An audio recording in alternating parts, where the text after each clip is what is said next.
आज आमे पूरा हेल्दी सॉफ्ट आउ टेस्टी मांडिया इडली बनेबा। ए इडली को आमे इंस्टेंट बनेबा। केवल 15 मिनिट लागिबो इडली बनेया को। इडलीटा बहुत नरम बनिबो। ए इडलीटा खाइबा को समस्ते बहुत पसंद करिवे। ता सह खाया पई गोटे चटनी बनैची। ए चटनीटा मात्र 5 मिनिट रे बनि जिवो। दीटा जाक बहुत हेल्दी आउ स्वादिष्ट रहिबो। नमस्कार, झांसी रुषय रे आपण मानकु स्वागत। चालंतु रेसिपी आरंभ करिबा। इडली बना एठी मु गोटे बड़ गिना मांडिया पाउडर नेली। एई मांडिया रो अटाडा मार्केट रे सहज रे मिली जाउची। आपण माने मार्केट रो मांडिया अटा किनि पारिबे, नले मांडिया को मिक्सिंग जार रे देकी अटा बनी पारिबे। हाफ गिना दबा सुजी। जेति के आपण माने मांडिया नेबे तार आधा सुजी नेबे, काहे किना खाली मांडिया रे इडली बनी पारिबोनी। सेई गिना रे हाफ गिना दही नबा। जेहेतु आमे इंस्टेंट बनाउचंदी तेनु दही देबे निश्चित। सेई गिना रे हाफ गिना पानी दे दबा। एबे सबु को भल भाबरे मिसे दबा।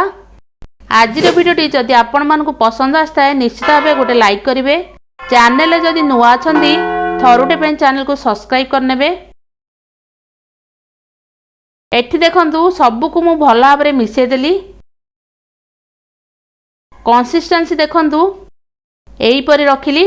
जेहेतु आमे सुजी देइचंदी तेनु सुजीटा पानी को टाणिबो।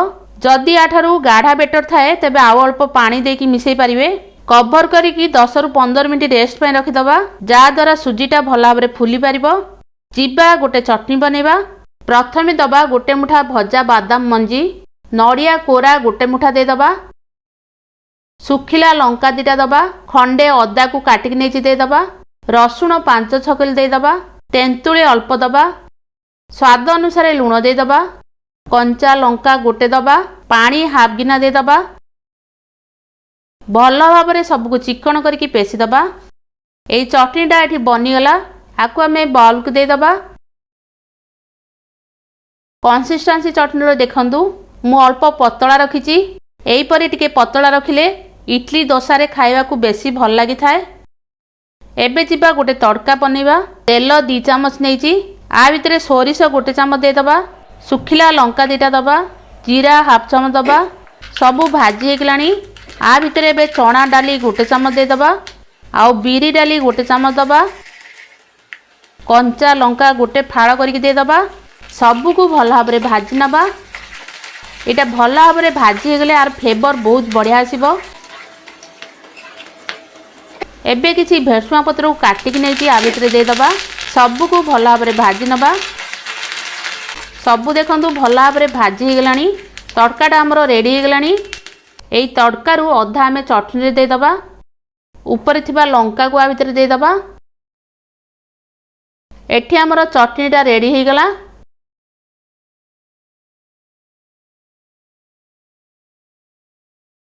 एबे बाकी तड़का को मु मांडिया पिठो रे देबी। सबु के बे भल भाबरे पिठो रे मिसे दबा। आपण माने तड़का दबा को चाहू नथिले एठी आपण माने स्किप करि परिबे। जदी तड़काटा आपण माने दियंती देखिबे इडलीटा खाइबा को बेसी भल लागिबो। स्वाद अनुसार लुण दे दबा। सबु को आउ थरे भल भाबरे मिसे दबा। आग अपेक्षा पिठो को देखंतु बहलिया हे गलानी। जेहेतु आमे सुजी देथिले सुजी पानी को टाणी नेची। इडली छांच रे ऑयल टिके लगे दबा। आउ ब्रश रे भल भाबरे ऑयल को सबडे लगे दबा।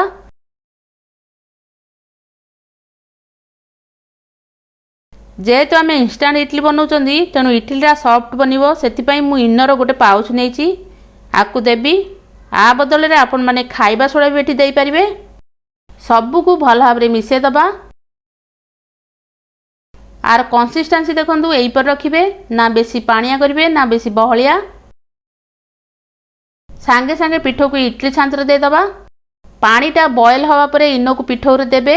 आउ इनो दबा परे सांगे सांगे इडली छांच रे देई पानी भितरे रखि देबे। या द्वारा इडलीटा भल भाबरे फुलिबो। पानी गरम पई रखिथिली। पानीटा बॉयल हे गलानी। एबे आ भितरे इडली छांचडी को रखि दबा।